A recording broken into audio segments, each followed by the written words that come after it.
Vamos abrir a palavra, queridos. Segundo Reis, capítulo 20, verso 1. E nessa tarde eu quero mergulhar o coração nessa situação da doença e da cura do rei Ezequias. Nós queremos mergulhar o coração nesses 7 versículos que nos enriquecem. Segundo Reis 20, verso 1.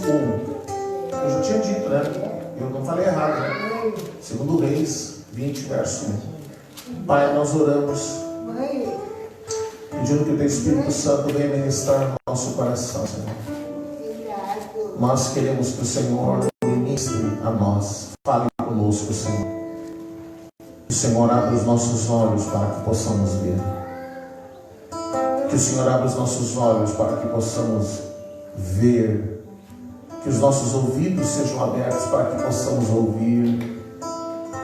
Tu disseste, Senhor, muitos não conseguem ouvir e não conseguem ver. Vendo, não entendem. Nós queremos entender, Senhor, a Tua palavra. Nos ajuda, Espírito Santo. Nos ajuda, Senhor. Em nome de Jesus. Amém. Amém.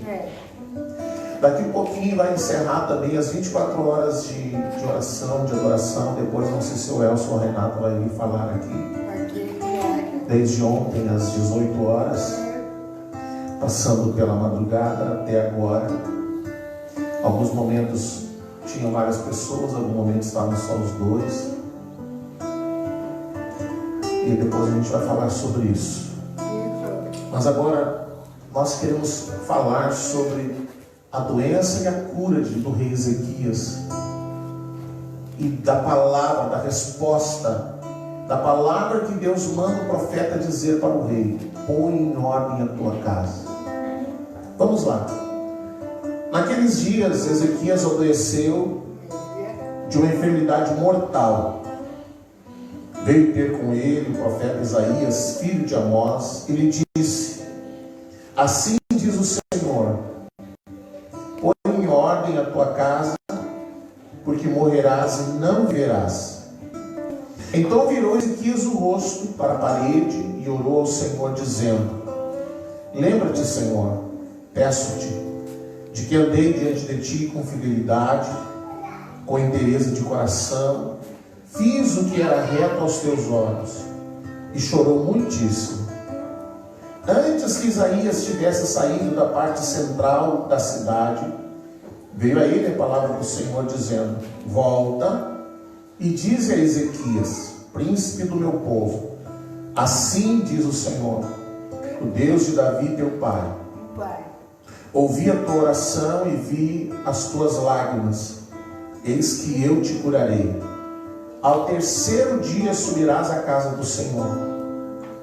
Acrescentarei aos teus dias 15 anos, e das mãos do rei da Síria te livrarei, a ti e a essa cidade.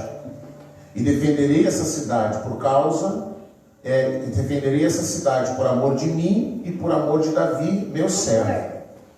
E disse mais Isaías: tomai uma pasta de figos.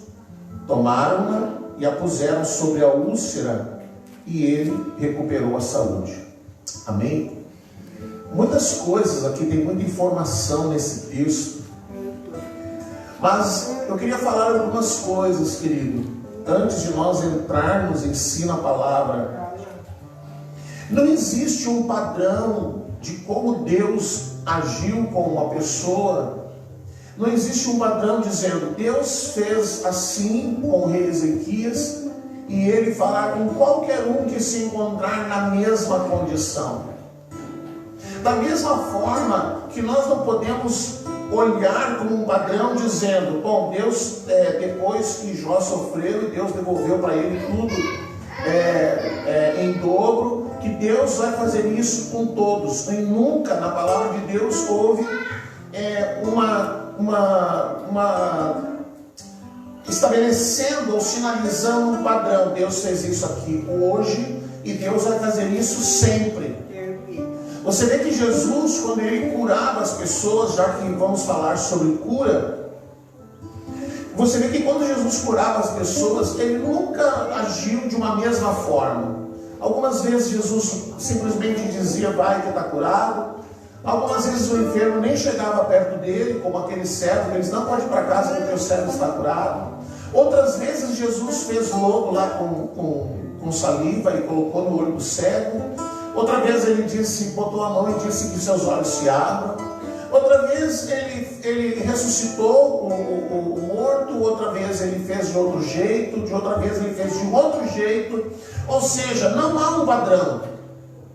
Não há um padrão. E nós vamos ver que a forma como Deus curou o rei Ezequias é uma forma muito diferente. Por exemplo, Deus poderia ter curado Ezequias instantaneamente, mas Deus disse, não, você vai levar 3 dias para se recuperar. Ele poderia ter se levantado do leito naquela hora, e bastava o profeta dizer, liberar uma palavra, e pronto, ele estaria curado. Mas Deus disse assim, prepara uma pasta de fio, coloca sobre a ferida e tal. Então não há um padrão de que Deus sempre vai agir de alguma forma. Eu não posso agora, se eu adoecer, pegar esse texto e dizer, o Senhor tem que fazer isso, o Senhor é obrigado a fazer isso. Não. Deus fez com Ezequias da forma que fez, porque Ele é Deus e porque Ele é soberano. Uma resposta muito simples, muito curta, muito grossa. Ele fez porque Ele quis fazer assim. E Ele curou quem Ele quis porque Ele quis. E que Ele não curou quem Ele não quis porque Ele não quis. Porque Ele é soberano. Amém? Ele é soberano. Não, mas então nós queremos mergulhar o coração nisso e entender, não existe um padrão. Não existe um padrão. Esse texto vai nos ensinar sobre o que realmente é importante. O importante nisso tudo não é a cura de Ezequias, mas é o que provocou a cura. Aliás, é o que provocou a enfermidade. E o que ele fez que finalmente provocou a sua cura. Nós podemos aprender com ele, aprender com esse texto. Uma coisa que a palavra de Deus fala sobre a doença de Ezequias, o verso número 1 diz assim, naqueles dias Ezequias adoeceu de uma enfermidade mortal. Existem 2 únicas informações sobre a doença de Ezequias. Primeiro, era uma doença mortal. Ele foi acometido de uma doença mortal, portanto incurável. Depois, lá adiante, no verso 7, quando Deus dá uma orientação de como deveria ser tratado, no verso 7, capítulo 2 Reis 20, verso número 7, diz assim, e disse mais Isaías, tomai uma pasta de figos, e tomaram-na e a puseram sobre a úlcera, e ele recuperou a saúde. Então, não se sabe se essa úlcera, se essa ferida aberta, que não fechava, tinha a ver com a doença que ele estava sofrendo, se a doença que ele estava sofrendo provocou uma úlcera, uma ferida, ou se a ferida não tinha nada a ver com a doença dele. Mas alguns especialistas, alguns teólogos, alguns sábios dizem que provavelmente a enfermidade de Ezequias era um tipo de câncer, um câncer agressivo. E que ele, por conta dessa enfermidade incurável, e ele estava enfermo, não diz quanto tempo, quantos dias foi, apenas diz que naqueles dias ele se encontrou enfermo, ele se encontrou doente.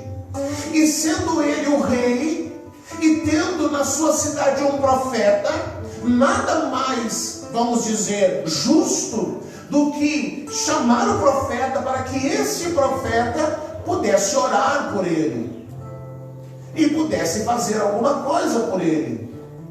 Então ele está enfermo, e toda pessoa que congrega num lugar e ela se encontra enferma, todos pensam assim, não, tudo bem, eu estou doente hoje, estou doente amanhã, estou doente 3 dias, estou doente uma semana, mas o pastor vai vir aqui, ele vai colocar a mão sobre mim, ele vai orar por mim, e tudo vai se resolver, eu vou ser curado. porque essa fosse a expectativa do rei Ezequias. O profeta vai vir, e quando o profeta liberar uma palavra, eu vou ser curado. E tudo vai ficar bem. Mas aí o profeta vem, o profeta chega por uma ordem de Deus, o profeta atravessa a cidade, vai ao palácio, entra no quarto do rei, nos aposentos do rei, e ele diz para o rei: eu vim aqui lhe dizer algo que Deus mandou lhe dizer. Se você está enfermo e você é uma pessoa que crê no Senhor, e você me chamar lá na sua casa e dizer: chama o pastor Fernando, diz para ele que eu estou muito doente, que eu estou sofrendo, diga para ele vir aqui orar por mim, e eu chegar na sua casa e dizer: olha, eu vim aqui trazer para você uma palavra que Deus mandou lhe dizer, com certeza você vai suspirar e dizer: pronto, agora Jesus vai me curar, o pastor vai dizer que Deus mandou fazer isso, aquilo, e aí eu vou ser curado. Não era isso que você imaginaria? Você jamais imaginaria o pastor vai vir na minha casa e dizer: ó, tia, resolve com as coisas que você vai morrer. Ninguém espera isso. Então o profeta chegou no aposento do rei e disse: olha, eu vim aqui lhe dizer o que o Senhor mandou lhe falar. Ó, acontece o seguinte: Deus mandou dizer para você. Diz aqui no verso, ainda no verso 1, veio a ter com ele o profeta Isaías, filho de Amós, e ele disse: assim diz o Senhor, põe em ordem a tua casa, porque você morrerá e não viverá. Ou seja, a doença que você está enfrentando e que você está esperando que Deus lhe cure, não vai ter cura. Resolve. Ele não disse quanto tempo o rei teria, ele não disse se o rei teria 1 dia, 2 dias, 3 dias, uma semana, mas a enfermidade era uma enfermidade mortal, portanto muito tempo ele não teria. Mas Deus disse: põe em ordem a tua casa, porque você vai morrer. Sabe, irmãos, algumas coisas estão lá na palavra, algumas coisas estão lá na palavra, e parece assim que estão lá por acaso. O rei Ezequias foi um grande rei. O rei Ezequias, olha, eu quero ler para você o que ele fez. Ele reinou por 29 anos.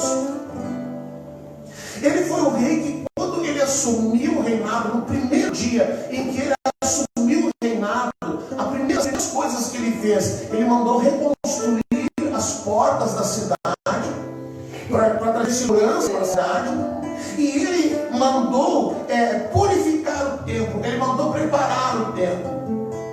Ele reintegrou ao templo os sacerdotes, os levitas. Ele também restaurou a celebração da Páscoa. O rei Ezequias, ele organizou uma adoração adequada no templo. Esse rei, ele também combateu a idolatria. Uma das idolatrias que ele combateu como rei, naquele tempo, o povo estava de novo adorando a serpente de bronze. Você sabe a serpente de bronze? Quando o povo estava lá no deserto e as serpentes começaram a atacar as pessoas, e elas por causa da sua desobediência, por causa da sua rebelião, e Deus chama Moisés e diz: faça uma serpente de bronze e levante essa serpente de bronze, e as pessoas que olharem para ela vão ser curadas. Você lembra disso? Quem lembra disso? Quem nunca ouviu falar disso? Tem uns que não ouviram, que ouviram, nunca ouviram falar, então não sei. Mas a palavra diz que Moisés fez aquela serpente de bronze e ergueu numa haste, porque começaram a morrer pessoas. É uma das únicas situações no deserto em que eles sofreram as consequências de estar no deserto, por causa da rebelião. Eles se revoltaram contra o Senhor, e o Senhor chegou ao limite de: sabe uma coisa? Agora vai ser desse jeito. E as serpentes então começaram a atacar as pessoas foram morrendo. E quando eles deram por si que eles estavam morrendo por causa da sua rebelião, eles se arrependeram e eles começaram a clamar a Deus misericórdia. Então Deus disse para Moisés fazer uma serpente de bronze, que essa serpente tinha que ser erguida, e aquele que fosse picado por uma serpente do deserto e olhasse para a serpente de bronze, ele não morreria. Agora, passado tantos anos, as pessoas já estavam adorando aquela serpente. Então Ezequias pegou e mandou desmanchar. Desmanche esse negócio, porque aquilo estava virando uma idolatria. adorar a serpente de bronze, que era uma figura de Cristo, que seria levantado, e que aquele que olhasse para Jesus também seria salvo. Você está entendendo? Então ele fez tudo isso, ele providenciou uma adoração adequada na casa do Senhor. Mas quando ele adoeceu, ele não foi curado por causa disso. Porque quando Deus fala para ele, quando Deus manda o profeta falar para ele: olha, você está doente, a sua enfermidade é incurável, essa doença não vai ter cura, Deus diz para ele assim: põe em ordem a tua casa. Veja que Deus não falou sobre o governo de Israel, Deus não falou sobre como ele estava governando Judá, Deus não falou para ele que o seu governo era um governo corrupto, Deus não falou que ele era desobediente. Deus disse: alguma coisa está errada na tua casa, alguma coisa não está bem na tua casa, alguma coisa está em desordem na tua casa, e você, antes de morrer, tem que resolver isso. Antes de morrer, você tem que resolver essas coisas que estão mal resolvidas dentro de sua casa. Aí a gente fica pensando: o que é que estava acontecendo dentro da casa do rei que chamou a atenção de Deus? O que estava acontecendo dentro da casa do rei que Deus teve que dizer para ele: põe em ordem isso, você não vai morrer sem deixar essas coisas resolvidas, põe em ordem a tua casa. O que será que estava acontecendo no relacionamento dele com a esposa e com os filhos? O que estava acontecendo lá? O que é que estava em desordem dentro da casa do rei? Porque como rei, ele era um bom rei. Mas o que é que estava errado dentro de casa que Deus teve que dizer para ele: você tem que resolver isso. Você vai morrer e você tem que resolver isso. Você não vai deixar isso sem resolver. Pelo menos essa era a intenção do Senhor. Você tem que resolver isso. Agora, queridos, a gente sabe que dentro de uma família, no convívio de uma família, acontecem muitas coisas. Muitas coisas. Quem vê uma família do lado de fora, olha para uma família, não vê a realidade daquela família. Não vê a realidade daquela família. Quem vê às vezes o casal de mão dada, de beijinho, de abraço, não vê que às vezes aquele marido está com a esposa. Quem vê aquele pai amoroso com os filhos, não sabe que em casa, quando ele se descontrola, ele espanca os filhos. Quem vê aquelas pessoas que vão lá pro Face falar que a família deles é perfeita: minha família é perfeita, meus filhos são perfeitos, até parece que só falta ser arrebatado, tão perfeitos que são os filhos, não sabe que dentro daquela casa os filhos não são perfeitos.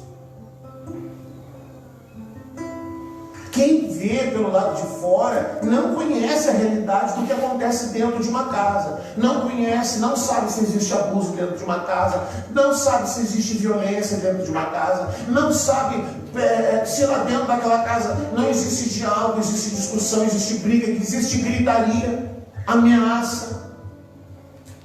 Quem vê uma pessoa dentro do templo não sabe se ela dentro de casa é tão santa quanto demonstra ser dentro de casa, ou ele, para não dar a impressão que eu estou falando só das mulheres, a pessoa fala, mas está falando só das mulheres. Não sabe, quem vê o marido dentro do templo, não sabe se ele é tão santo assim em casa, como é, ou parece ser no templo. No templo é meu amor, é minha querida, é beijinho, é abraço, e em casa, é os 5 dedos na orelha.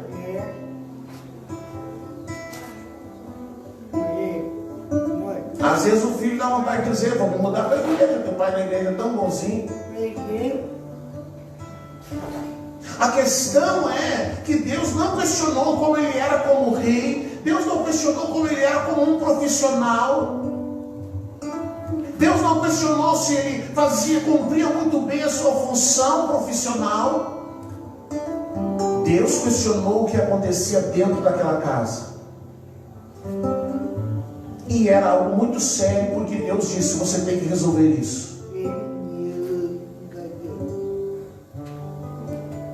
E ele entendeu perfeitamente o que o Senhor disse.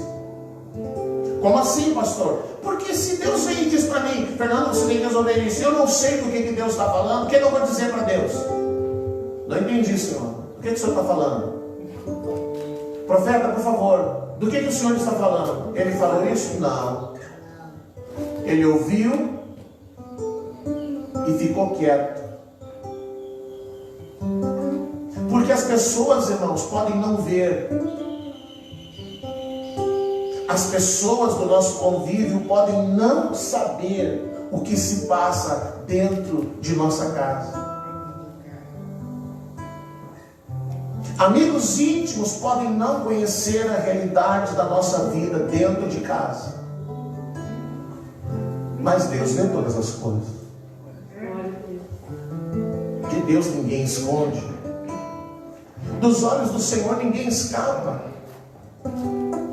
A luz pode estar apagada, mas Deus vê. A música pode ser colocada mais alta para ninguém ouvir a gritaria, a confusão, mas Deus está ouvindo igual. Se a palavra diz que aquilo que foi falado no ouvido, você já leu isso nos evangelhos? Aquilo que foi falado ao ouvido, cochichando, será gritado no telhado. Você acha que Deus não vai ouvir o que acontece dentro de uma casa, no convívio de uma família? A questão é que o rei adoeceu. E se você ler esse texto, você vai ver no verso 2: então virou Ezequiel o rosto para a parede e orou ao Senhor. Orou ao Senhor dizendo: lembra-te, Senhor, eu peço-te que andei diante de ti com fidelidade, com interesse de coração, eu fiz o que era reto aos teus olhos. Mas no finalzinho do versículo diz o que mais? O que ele fez? Chorou. Ele chorou muitíssimo. Na versão da Nova Tradução na linguagem de hoje diz: e ele chorou amargamente. Sabe quando Pedro ele negou Jesus pela terceira vez? Ele havia dito para Jesus poucos dias antes: Senhor, eu estou disposto a morrer por ti. Naquele dia, aliás, e Jesus disse para ele: ainda hoje você vai me negar 3 vezes antes que o galo cante. Então, depois que Jesus foi preso e Pedro negou Jesus uma vez, Pedro negou Jesus a segunda vez, quando ele negou Jesus a terceira vez, o galo cantou. A palavra diz que Pedro fugiu, e a palavra não diz assim: e Pedro se arrependeu. A palavra diz: e Pedro chorou amargamente. Então a palavra ela está dizendo: Pedro se arrependeu. Quando Ezequias falou com o Senhor, quando ele foi argumentar com Deus, irmãos, Deus não quer saber o que a gente faz. Deus não quer saber que eu chegue para ele e diga: ah, porque eu sou um grande pregador, porque eu tenho tantos seguidores, porque tantas pessoas ouvem a minha palavra e são tocadas. Isso não impressiona Deus. Deus não se importa. Essas coisas elas não provocam emoção no Senhor. Deus não se impressiona com aquilo que a gente faz, com o tipo de música que a gente canta. Ele disse: eu fui obediente, eu andei com o Senhor, eu procurei fazer o que era certo, realmente havia feito o que era certo. Mas irmão, fazer o que é certo é nossa responsabilidade. Fazer o que devemos fazer é o que a palavra de Deus diz que a gente tem que fazer, querido. E a palavra ainda diz mais: se o servo faz apenas o que lhe compete fazer, o que esse servo é? Você nunca leu isso?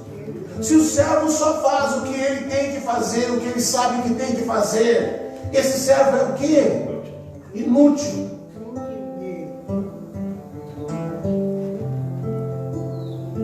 A gente não consegue entender isso. O santo trabalha colocando vidro. Se ele colocar, sei lá quantos vidros no dia, e quem faz isso deve saber, tantas horas pode colocar tantos vidros. E aí terminou aquele dia, ele fez a cota dele, e aí ele pode chegar para o patrão e dizer, uau, eu coloquei tantos vidros. O patrão vai olhar e dizer, mas é o que você tinha que fazer.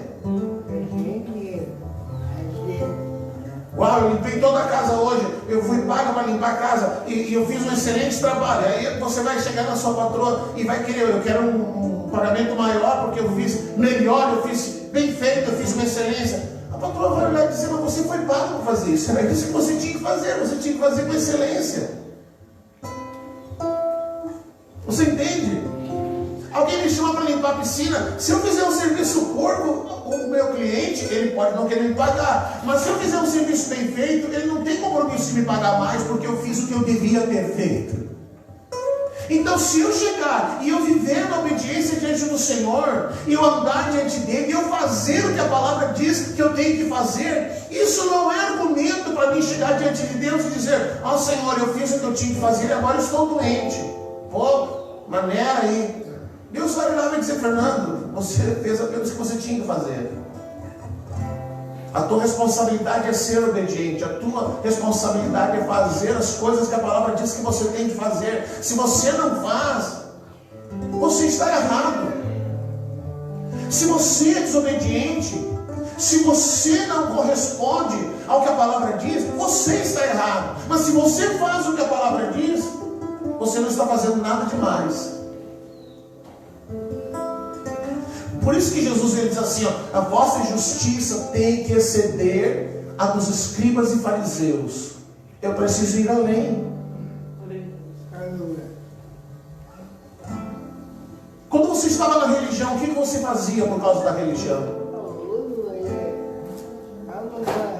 O que você fazia? Ah, eu fazia isso, fazia aquilo. Agora você diz que está no reino, o que você faz? Faz menos do que fazia. Então você está atrasado, querido. A tua justiça tem que exceder, não pode ser menor. Se quando religioso, você ia todo mês para fazer o jejum no domingo da ceia, agora você passa mal até, Deus me livre, passar mal. Mas você fazia por causa da religião, a tua justiça não excedeu em nada. Agora que você tem que fazer por amor, você não faz.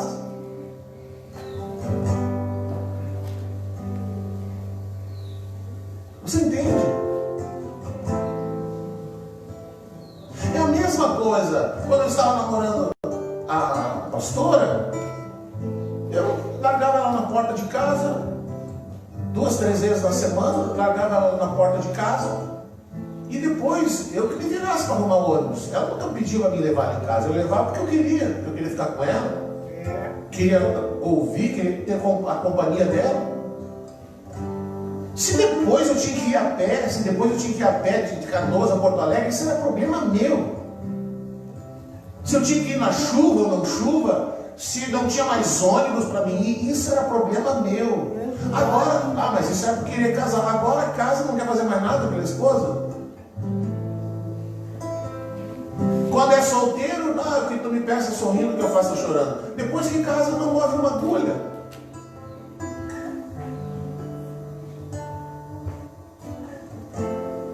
Então o rei, ele ora diante do Senhor, e a palavra de Deus diz que ele chora amargamente. Isso fala de arrependimento. Isso fala de arrependimento. Algo muito sério acontecia na casa do rei, que Deus disse, você tem que resolver. Agora, o rei Ezequias foi um privilegiado. Deus avisou para ele. Se você soubesse que ia morrer daqui a 3 dias, 4 dias, uma semana, sabe que Deus precisaria dizer para você, fulano, põe em ordem as coisas que você vai morrer. Está tudo em ordem? Está tudo bem?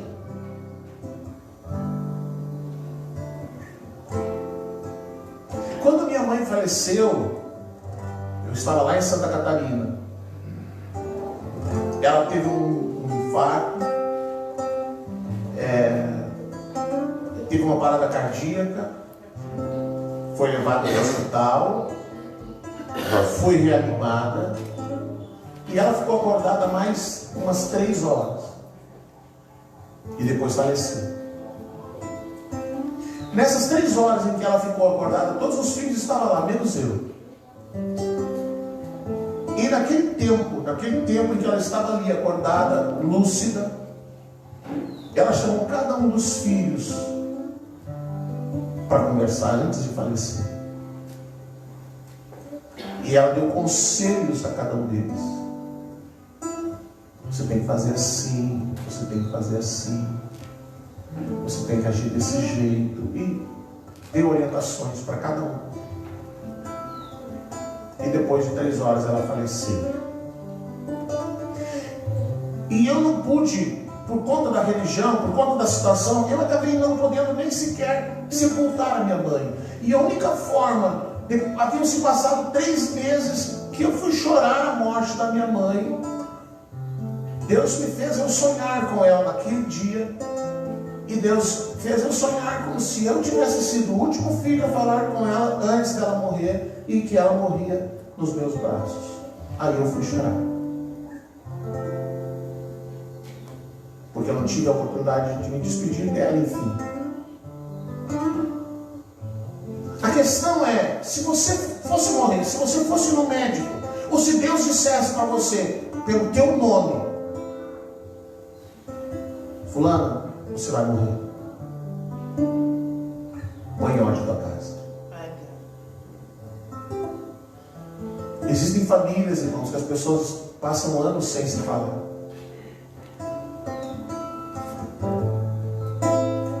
Existem famílias que não existe diálogo. As pessoas vivem na mesma casa, mas não tem diálogo. Existem relacionamentos de marido e mulher que são só uma aparência. Não existe relacionamento. São 2 estranhos dividindo a mesma cama. Pais que não falam com filhos, filhos que não falam com pais, irmãos, tios. Eu lembro que um dia uma senhora me chamou na sua casa em Santa Catarina e ela me disse: pastor, eu tenho 2 filhas, elas não se falam, fazem muitos anos elas não se falam, cada uma tem o seu quarto. Quando uma senta à mesa para comer, se a outra estiver ali, ela sai. Cada uma tem uma televisão no quarto, porque elas não dividem juntos, sentam junto numa sala. Elas se levantam e saem, não se cumprimentam, não se falam, não existe. É como se uma não existisse para a outra.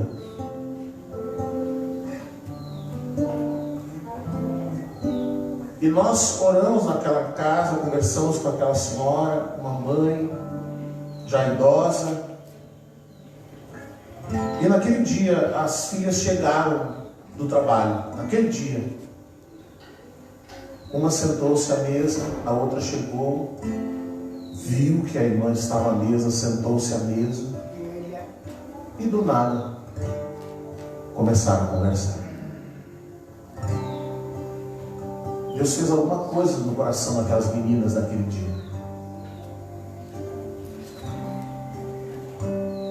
A minha pergunta para você nessa tarde, e eu não quero ser um pregador almático, eu não quero mexer com as suas emoções, mas eu quero olhar para o que Deus fez na vida do rei Ezequias. Eu quero que você se responda. Se Deus dissesse para você: resolve as coisas porque você vai morrer,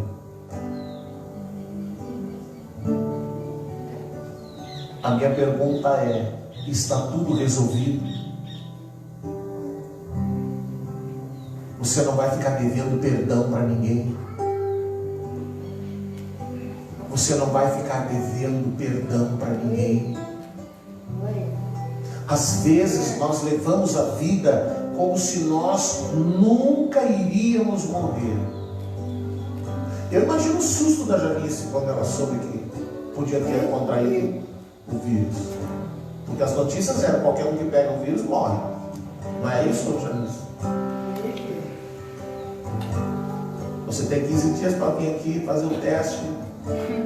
Só faltar dizer assim: já comendo caixão, já.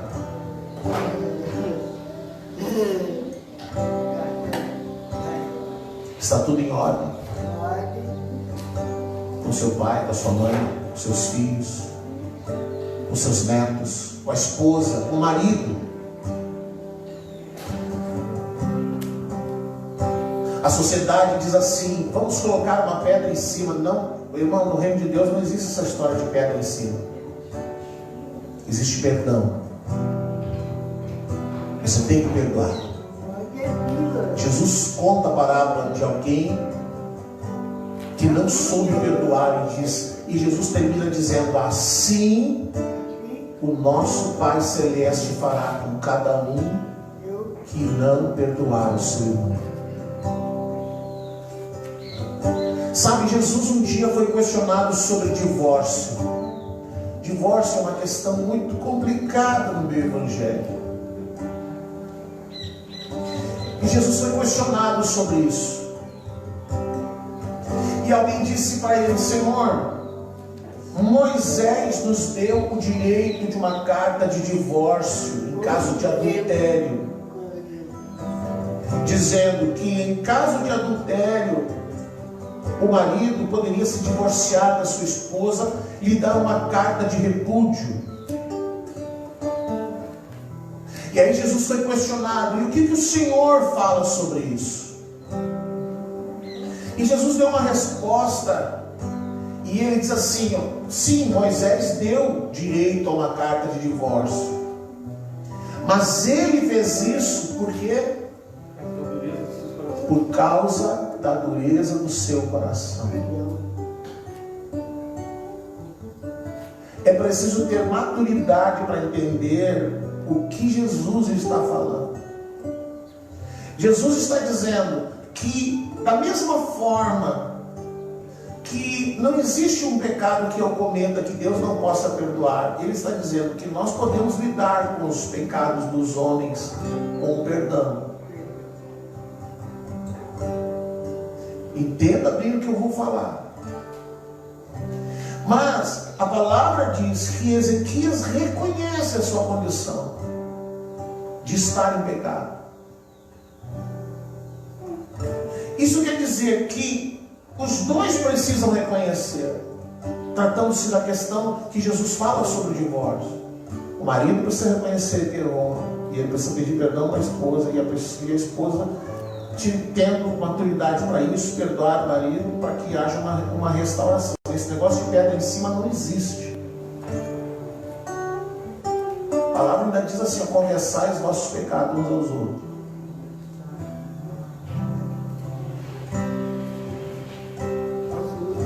Mas se não há maturidade para isso, então se divorcie, fique livre no Senhor.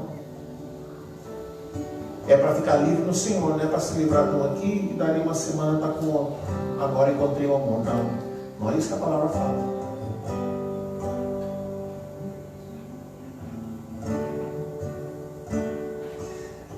Ezequias teve que chorar diante de Deus.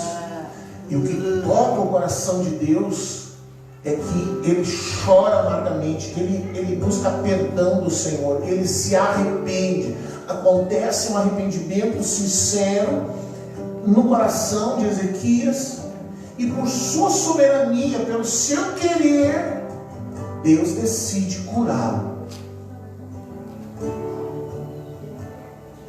Não significa, queridos, que se alguém hoje, estando em pecado, vier a adoecer por causa do seu pecado, porque você vê que Jesus, algumas vezes, as pessoas vieram para ser curadas por Jesus, e Jesus não disse assim: seja livre do teu mal. Jesus dizia: sejam perdoados os teus pecados.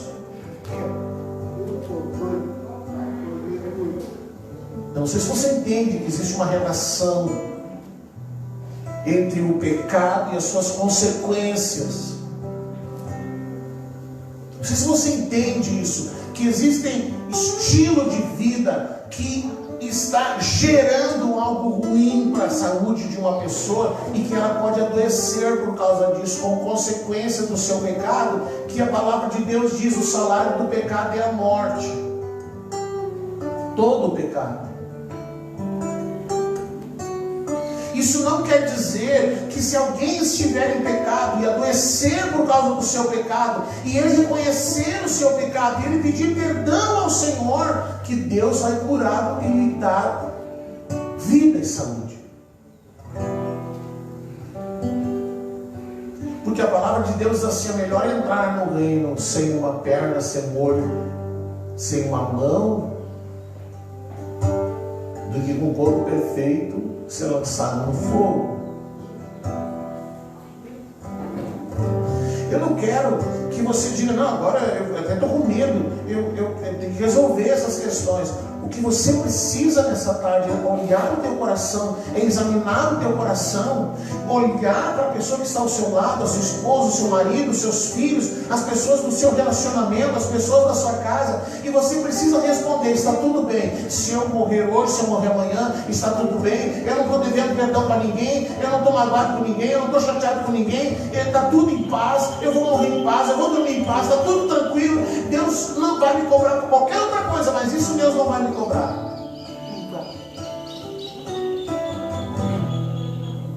É isso.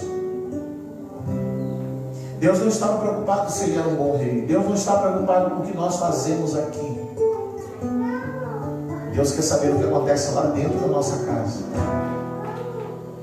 no convívio com a nossa família. Se há pureza,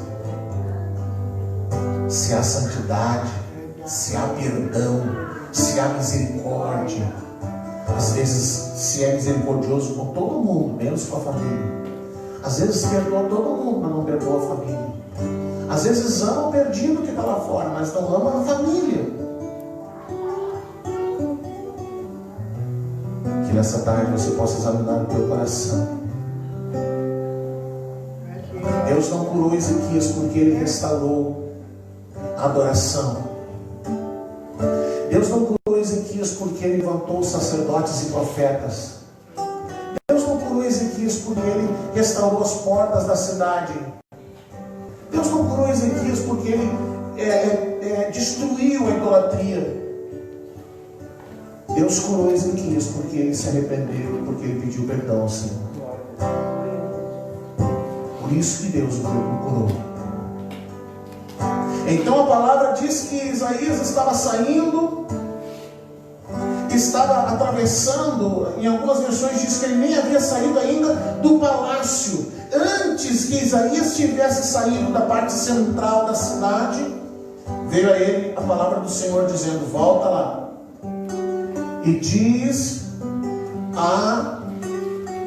verso 4, veio a ele a palavra do Senhor dizendo, verso 5, volta e diz a Ezequias, príncipe do meu povo, assim diz o Senhor, o Deus de Davi teu pai: eu ouvi a tua oração e vi as tuas lágrimas. Eu recebi o teu arrependimento. Eu ouvi a tua oração e ouvi as tuas lágrimas. Eis que eu te curarei. No terceiro dia você subirá ao templo, subirá à casa do Senhor. E aí Deus termina dizendo: eu vou fazer isso e tal. E é interessante que ele não recebe uma cura instantânea. E Deus diz: você vai levar 3 dias para você ficar completamente curado. Para ficar bom, 100%, você vai levar 3 dias ainda. Mas Deus deu a ele 15 anos de vida. Amém? Vamos orar. Vamos examinar o nosso coração. Está tudo bem na tua casa? Está tudo bem com o teu marido? Se alguma coisa não está bem, resolva isso quanto antes. Resolva isso quanto antes. Não pense que você estará aqui para sempre.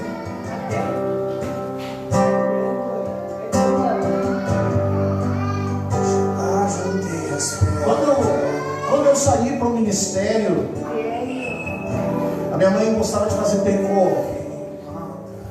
E ela tinha uma poltrona que ela sentava, que ficava virada para a porta da rua.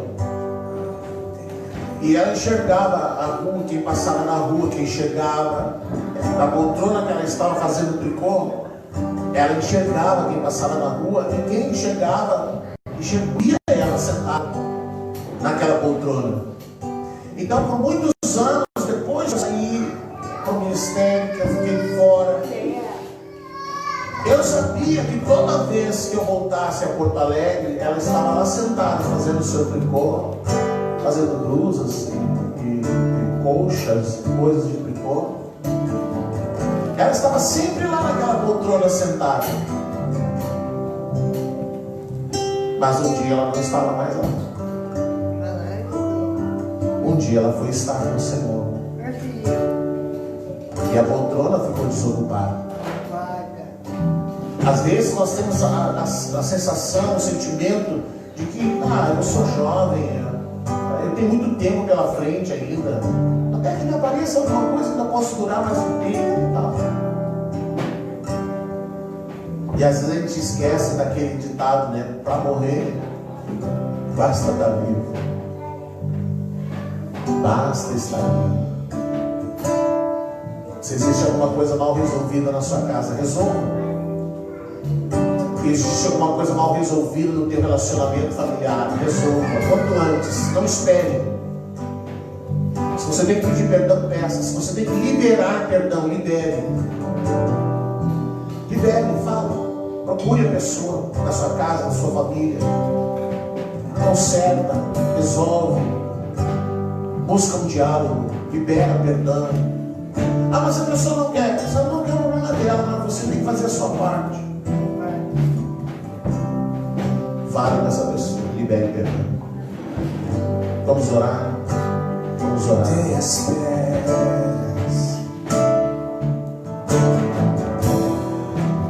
Já preparei um altar.